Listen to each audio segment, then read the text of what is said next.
ತುಂಬಾ ಜನ ಇದ್ದೀರಿ, ದಯಮಾಡಿ ಕೆಳಗಡೆ ಇದ್ದೀರಿ. ಸ್ಟೇಜ್ ಮೇಲೆ ತುಂಬಾ ಜನ ಇದ್ದೀರಿ, ಕಾರ್ಯಕರ್ತರುಗಳು ಕೆಳಗಡೆ ಇದ್ದೀರಿ. ನಮ್ಮ ಶಾಸಕರು, ಮಾಜಿ ಶಾಸಕರು. ಖಂಡಿತ ಶ್ರೀಲಕ್ಷ್ಮಿ, ನೋಡಿ ಇವತ್ತಿನ ಈ ಪಾದಯಾತ್ರೆ ಈ ಹೋರಾಟವನ್ನ ಮತ್ತೊಂದು ಸ್ವರೂಪಕ್ಕೆ ತೆಗೆದುಕೊಂಡು ಹೋಗುತ್ತೆ ಅನ್ನೋದ್ರಲ್ಲಿ ನೋ ಡೌಟ್. ಯಾಕಂತ ಹೇಳಿದ್ರೆ ಇವತ್ತು ಜೆಡಿಎಸ್ ನಾಯಕರು ಮತ್ತೆ ಬಿಜೆಪಿ ನಾಯಕರು ಇಲ್ಲಿಂದನೇ ಹೊರಡ್ತಾರೆ. ಬೈರಮಂಗಲದಿಂದ ಬಿಡದಿವರೆಗೂ ಕೂಡ ಪಾದಯಾತ್ರೆ, ಆ ನಂತರ ಬಿಡದಿಯಿಂದ ಮೈಸೂರು ಜಂಕ್ಷನ್ ವರೆಗೂ ಹೋಗ್ತಾರೆ. ಅಲ್ಲಿಂದ ಆ ನಂತರ ಮುಂದುವರೆದು ಬೆಂಗಳೂರು ಫ್ರೀಡಂ ಪಾರ್ಕ್ ಅನ್ನ ತಲುಪುತ್ತೆ. ನೋಡಿ ಈ ಹೊತ್ತಿಗೆ ತಾವೇನ್ ಗಮನಿಸ್ತಾ ಇದ್ರಲ್ಲ, ಇಲ್ಲಿ ರೈತ ಮಹಿಳೆಯರೆಲ್ಲ ಸೇರಿರುವುದನ್ನ ತಾವು ಗಮನಿಸ್ತಾ ಇದ್ದೀರಿ. ಇನ್ನೇನು ಕೆಲವೇ ಹೊತ್ತಿನಲ್ಲಿ ನಿಖಿಲ್ ಕುಮಾರಸ್ವಾಮಿ ಇಲ್ಲಿಗೆ ಬರ್ತಾರೆ. ನಿಖಿಲ್ ಸ್ವಾಮಿ ಬರ್ತಾರೆ, ಎಚ್ ಡಿ ಕುಮಾರಸ್ವಾಮಿ ಅವರು ಅಲ್ಲಿಂದ ಹೊರಟಿದ್ದಾರೆ. ಇನ್ನೊಂದು ಅರ್ಧ ಗಂಟೆಯಲ್ಲಿ ಇಲ್ಲಿಂದ ಮುಂದುವರಿತಾರೆ ಅನ್ನೋದ್ರ ಬಗ್ಗೆ ಈ ಸದ್ಯದ ವಾತಾವರಣ ಕಂಡು ಬರ್ತಾ ಇದೆ. ಸದ್ಯ ನೀವೇನ್ ಗಮನಿಸ್ತಾ ಇದ್ದೀರಲ್ಲ, ರೈತ ಮಹಿಳೆಯರು ಅವ್ರನ್ನು ಮಾತಾಡಿಸುವಂತ ಪ್ರಯತ್ನವನ್ನ ನಾನು ಮಾತಾಡಿಸ್ತಾ ಹೋಗ್ತೀನಿ. ಈ ಪಾದಯಾತ್ರೆಗೆ ಬಂದಿರುವಂತ ಈ ಸುತ್ತೂರಿನ ಸುತ್ತಮುತ್ತ ಗ್ರಾಮಗಳ ಹಳ್ಳಿಗಳ ರೈತರು ಈಗ ಇಲ್ಲಿ ಕುಳಿತುಕೊಂಡಿದ್ದಾರೆ. ಅವ್ರನ್ನ ಮಾತಾಡಿಸುವಂತ ಪ್ರಯತ್ನ ಮಾಡ್ತೀನಿ. ಹೇಳಿ, ಪ್ರತಿಭಟನೆಗೆ ತಾವು ಎಲ್ಲಿಂದ ಬಂದಿದ್ದೀರಿ? ನಾವಿಲ್ಲೇ ಬೈರ್ಮಂಗ್ಲ ಕಂಚಕಾನಹಳ್ಳಿ ಭಾಗದ ರೈತ ಮಹಿಳೆಯರೆಲ್ಲರೂ ನಾವು 1 ವರ್ಷದಿಂದ ಕೂತಿದೀವಿ. ಇವತ್ತು ಕೂಡ ರೋಡಲ್ಲಿ ಕೂತಿದೀವಿ. ಎಲ್ಲಿ ತನಕ ಗೆಲ್ತೀವೋ ಗೆಲ್ಲವರೆಗೂ ನಾವು ಈ ಹೋರಾಟ ನಿಲ್ಸಲ್ಲ. ನಾವು ಈ ಹೋರಾಟ ಮಾಡೇ ಮಾಡ್ತೀವಿ. ನಮ್ಮ ಭೂಮಿನ ಉಳಿಸ್ಕೊಳ್ಳೋ ತನಕ ಏನೇ ಆದ್ರೂ ನಾವ್ ಯಾರು ಹೆಣ್ಮಕ್ಳುಗಳು ಇಂಜರಿ ಅಲ್ಲ, ನಾವ್ ಯಾವ್ದೇ ಕಾರಣಕ್ಕೂ ಭೂಮಿ ಬಿಡಲ್ಲ. ಈಗ ಪಾದಯಾತ್ರೆಯಲ್ಲಿ ಬೆಂಗಳೂರುವರೆಗೂ ನಡ್ಕೊಂಡು ಬರ್ತೀರಿ ನೀವು? ಹೌದು, ಬೆಂಗಳೂರೆಲ್ಲ ಡೆಲ್ಲಿ ಕರ್ಕೊಂಡೋದ್ರು ಹೋಯ್ತೀವಿ. ಯಾಕಂದ್ರೆ ನಮ್ಮ ಭೂಮಿನ ಉಳಿಸ್ಕೊಳ್ಳೇಬೇಕು. ನಾವ್ ಎಲ್ಲಿ ಕರೆದ್ರು ಒಂದು ಯಾರೇ ಬಂದು ನಿಮ್ ಸಪೋರ್ಟ್ ಬರ್ತೀವಿ ಅಂತ ಕರ್ಕೊಂಡೋದ್ರು ನಾವು ಹೋಗೇ ಹೋಯ್ತೀವಿ. ನಮ್ಮ ಭೂಮಿನ ಉಳಿಸ್ಕೋತೀವಿ. ಕೋರ್ಟ್ ಆದೇಶ ಇದೆ 3 ವಾರ ಭೂಸ್ವಾಧೀನ ಮಾಡಬಾರ್ದು ಅಂತೇಳಿ. ಮುಖ್ಯಮಂತ್ರಿಗಳು ಹೇಳಿದ್ದಾರೆ ನಾವು ಸಮಿತಿ ಮಾಡ್ತೀವಿ ಅಂತೇಳಿ. ಇದ್ರ ಹೊರತಾಗಿ ಈ ಪಾದಯಾತ್ರೆ ರಾಜಕೀಯ ಅಂತೇಳಿ ಅನ್ಸೋದಿಲ್ಲ. ಯಾವುದೋ ಒಂದು ಪಕ್ಷ ಅಥವಾ ಮತ್ತೊಂದು ರಾಜಕಾರಣ ಇದನ್ನ ಹೈಜಾಕ್ ಮಾಡ್ತಿದೆ ರೈತರ ಹೋರಾಟ ಅಂತೇಳಿ ತಮ್ಗೆ ಅನಿಸ್ತಾ ಇಲ್ವಾ? ಸರ್, ಈಗ ಅವ್ರು ಹೇಳಿ 1 ತಿಂಗಳು ಮೇಲಾಯ್ತು. ಸಮಿತಿ ರಚನೆ ಮಾಡೋರ್ಗೆ ಎಷ್ಟು ದಿನ ಬೇಕು ಟೈಮು? ಅವ್ರು ಏನಂದ್ರೆ ಈಗ ಕೋತಿ ಮೊಸರ ತಂದು ತಿನ್ಬಿಟ್ಟು ಮೇಕೆ ಮೂತಿಗೆ ಬೆಳೆದಂಗೆ ಇವ್ರು ಏನೋ ಒಂದು ನೆಪ ಮಾಡ್ಬೇಕಾಯ್ತು. ನಮ್ಮ ರೈತರಿಗೆ ಒಂದು ಟೈಮ್ ಕೊಡ್ಬೇಕಾಯ್ತು. ನಮ್ಮನ್ನ ಕಣ್ಣೀರೋಡ್ಸೋ ತರ ನಾಟಕ ಮಾಡಿ 2 ತಿಂಗಳು ಟೈಮ್ ತಗೊಂಡಿದ್ದಷ್ಟೇ. ಆದ್ರೆ ಅವ್ರು ಮಾಡೋ ಕೆಲಸ ಮಾಡ್ತಾನೆ ಇದಾರೆ. ರೈತರನ್ನ ಎತ್ಕಟ್ಟೋ ಕೆಲಸ ಒಬ್ರಿಂದ ಒಬ್ರಿಗೆ ಹಾಳು ಮಾಡಿ ಅವ್ರಿಗೆ ಚೆಕ್ ಕೊಡ್ತೀವಿ ಅಂತ ಆಸೆ ತೋರಿಸಿ ಎಲ್ಲ ಮಾಡಿ ದುಡ್ಡು ಕೊಟ್ಟು ಏನೇನೋ ಅವ್ರನ್ನ ಮಾಡ್ತಿದ್ದಾರೆ. ಆದ್ರೆ ನಾವ್ ಯಾವ್ದೇ ಕಾರಣಕ್ಕೂ ಈಗ ಸುಮಾರು 18 ಜನರ ಮೇಲೆ ಪ್ರಕರಣ ದಾಖಲಾಗಿತ್ತು. ನಿಮ್ಮ ಮೇಲೂ ಕೂಡ ಕೇಸ್ ದಾಖಲಾಗಿತ್ತು. ಅವತ್ತು A7 ಆರೋಪಿ ತಾವು. ಅವತ್ತು ನೀವು ಮಾತಾಡಿದ್ರಿ. ಇವತ್ತೀಗ ಪಾದಯಾತ್ರೆ ಮಾಡೋ ಮೂಲಕ ತಾವು ಹೊರಡ್ತಾ ಇದ್ರಿ. ಏನ್ ಸಂದೇಶ ಕೊಡ್ತೀರಿ ಸರ್ಕಾರಕ್ಕೆ?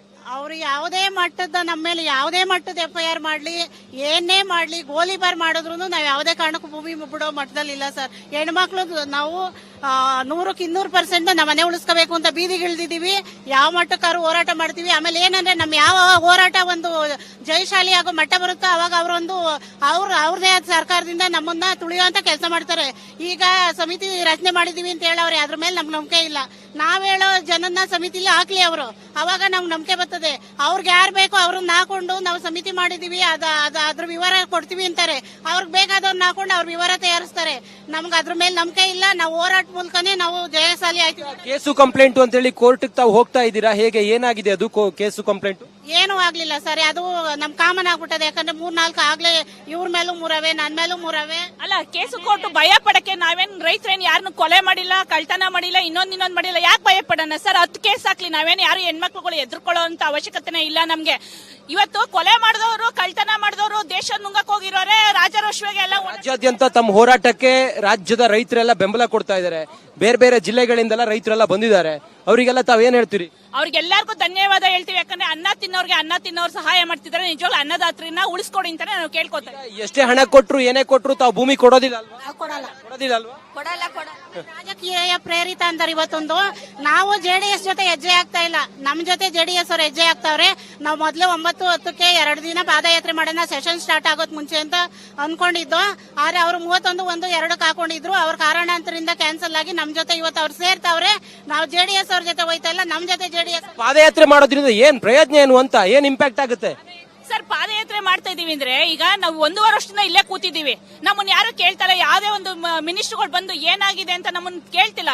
ಇವತ್ತು ಯಾರೋ ಬಂದಿದ್ದಾರೆ, ನಿಮ್ಗೇನು ಅಂತ ನಿಮ್ಮ ಕಷ್ಟ ಸುಖ ಕೇಳೋಣ, ನಾವು ಒಂದು ಸರ್ಕಾರಕ್ಕೆ ಒಂದು ಭಯವನ್ನ ಕೇಳೋಣ, ಒಂದು ಇದ್ರ ಬಗ್ಗೆ ಅಂತ ಹೇಳ್ತೀರಿ, ಹೆಜ್ಜೆ ಇಕ್ಕೋಣ, ಒಂದು ಸಾಥ್ ಕೊಡೋಣ ಅಂತ ಹೇಳ್ತೀರಿ. ಹೋಗ್ತಾ ಇದೀವಿ.